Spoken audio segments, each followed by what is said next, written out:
I can't remember how he said it, but the Vietnam War was coming up. And he wanted all airborne qualified soldiers to come back on jump status.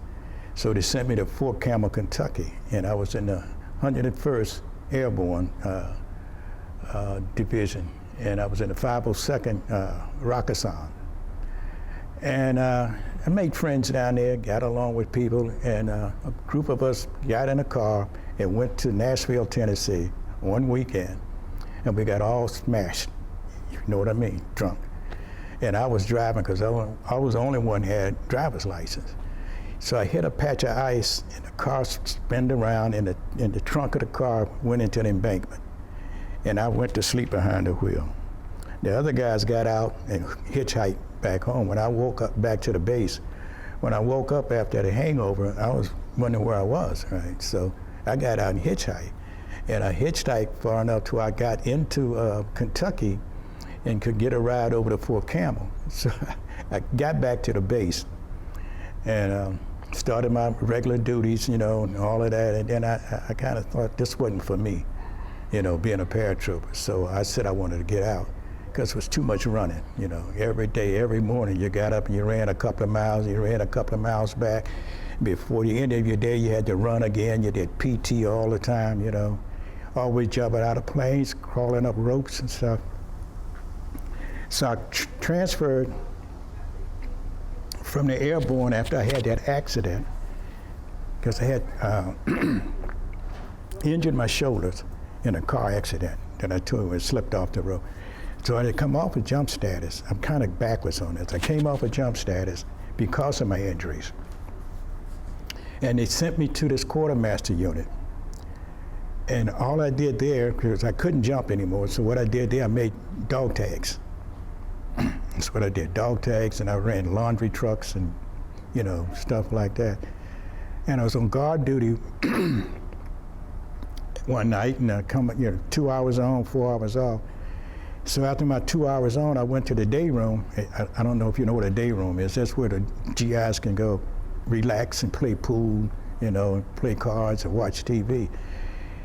And I had 4 hours now to rest before I went on duty again. So I sat down in the day room and the TV was on, and President Johnson came on, and he said, he was talking about the Vietnam War, and he said, I want 125,000 men ready to move into Vietnam in a minute's notice.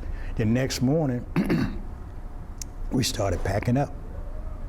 Everything we had to pack up, we sent to Mississippi to put on a ship.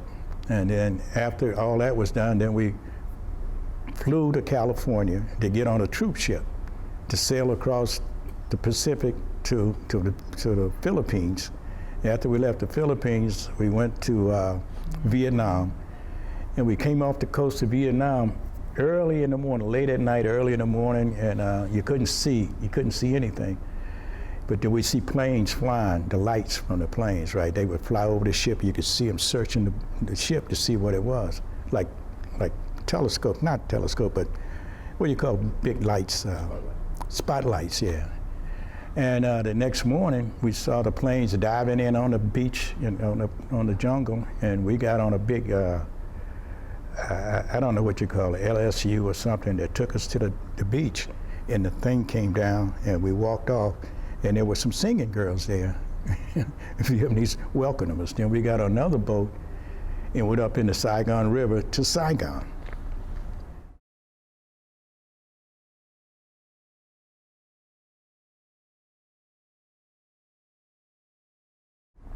And when we were in Saigon, I got assigned to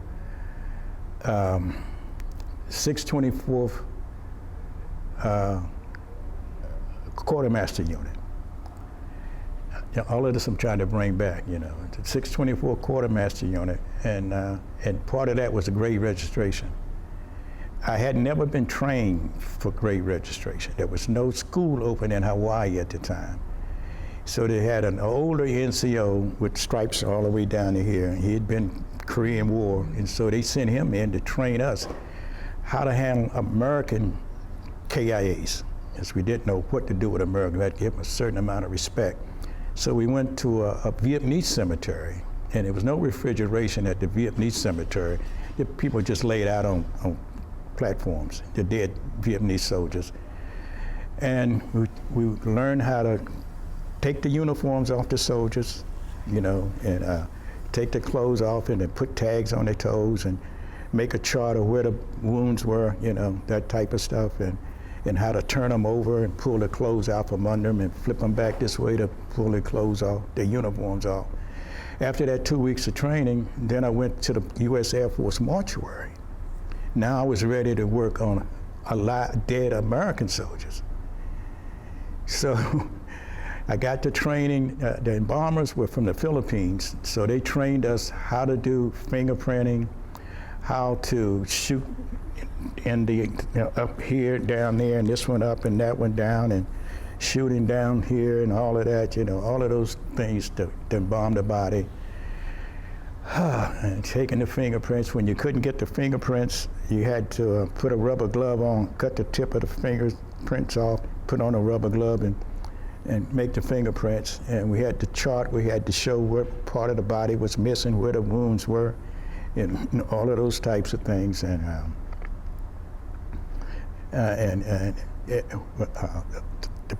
the biggest part, the problem, I'm trying to get it together, was when the 1st Cav Division, which was the first Air Assault Division, was changed to the 1st Air Cav. They took the colors from Korea and sent them to Fort Benning and called it the Air Assault, Cav Air Assault.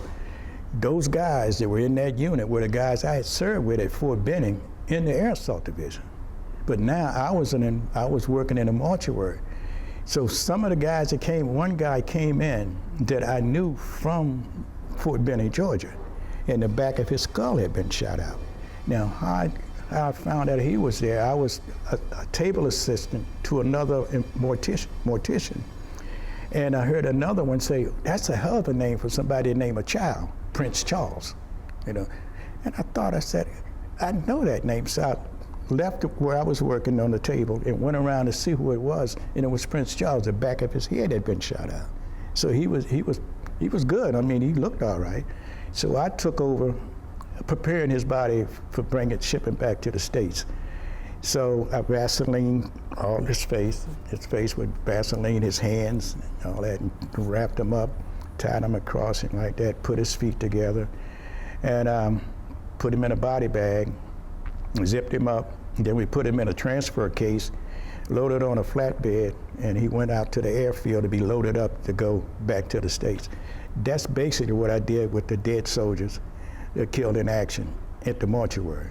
Some of them were decomposed, some of them were in pieces, some of them were floaters that had been floating in the water. It was all kind of, I can remember one from the 1st Cav. There was so much filth and dirt and weeds and sticks and everything on these bodies when they came out these bags that the drain holes in the center of the mortuary was plugged up with skin and hair and all of those things, and the maggots, and you had to walk around stepping on all that stuff. And I guess there were 2 reefer trucks full of dead bodies, the 1st Air Cav, full of the dead bodies. One thing I forgot to mention to you, we had to have sergeants come from those units to come down to give us personal identification on these KIAs. And one of the sergeants, tall guy, and he looked down at unzipped the bags, and he could identify these soldiers so we could get them processed. And it wasn't 3 weeks later that he was in there. That's a coincidence. The bodies he came to look at were people in his platoon or whatever. He came to identify them because we didn't know who these guys were, you know, because we were just packing them, putting them in helicopters and taking them back to the mortuary. So we had to have people from the company, from his unit, to come in and help us identify these bodies before we could ship them.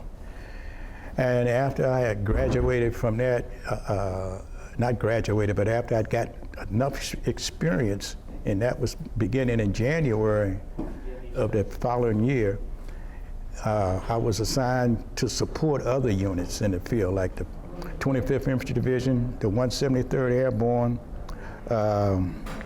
one other, it was one other, I can't think of the name, it was an airborne unit. So whenever they needed grade registration, one of us would go or two of us go. Sometime I would go out on the back of a deuce and a half,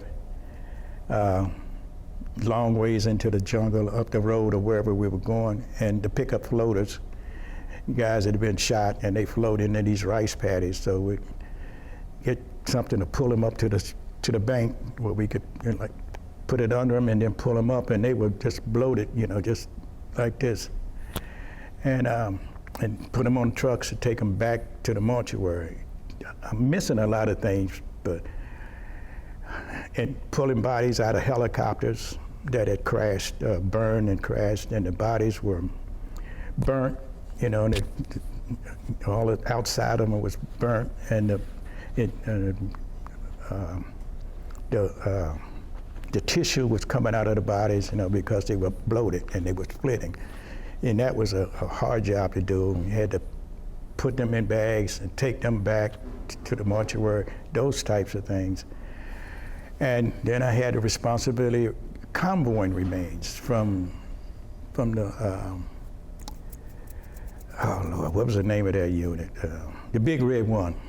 They were way out in the jungle somewhere. They had an airfield about that long, about that wide, and the jungle was right up to the edge. And so when they came in, they didn't come in on a glide path.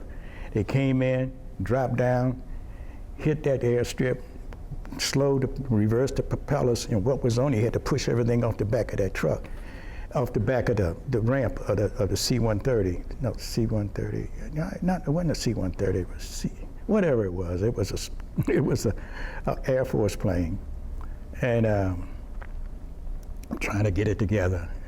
Pushed them off the back, pushed all the Christmas. It was Christmas time. That's what it was. And the plane was full of gifts for soldiers. Any soldier. To the back of the plane, after all the stuff that the soldiers need to pull their duties, it was all these Christmas presents coming in. And the plane would taxi down, turn around, the engines up, and if you wasn't off, the plane he wasn't stopping, he was gonna go right back up, so we had to push everything off. Oh Lord, it's just so much. And I did convoy remains for the 1st Infantry Division, they get the bodies. I'd have to wait forever for a helicopter because nobody wanted to fly these guys, the dead ones, so nobody wanted to fly them. So once I got a helicopter, we had to load them on the helicopter, and some of these helicopters, the doors were open because they had machine guns on them, So when they take off and they banking, the helicopter like this, and I'm trying to keep the bodies from sliding out the door. So that was kind of nerve-wracking, and just watching and they would go down low over the jungle, top of the jungle, so they wouldn't be seen, and then they would go up, and then they would come down and go up and come down. I would get down to Saigon, unload the bodies to the mortuary. Then I'd have to find my way back up to where I came from. So they had this room on the airbase that you could go in and see if you can find a helicopter going where you needed to go. And you could sit there for a day or so waiting for a helicopter going in your direction. So when I found a helicopter going back to the 1st Infantry Division, I can't remember the base name anymore, but going back up to the 1st Infantry Division,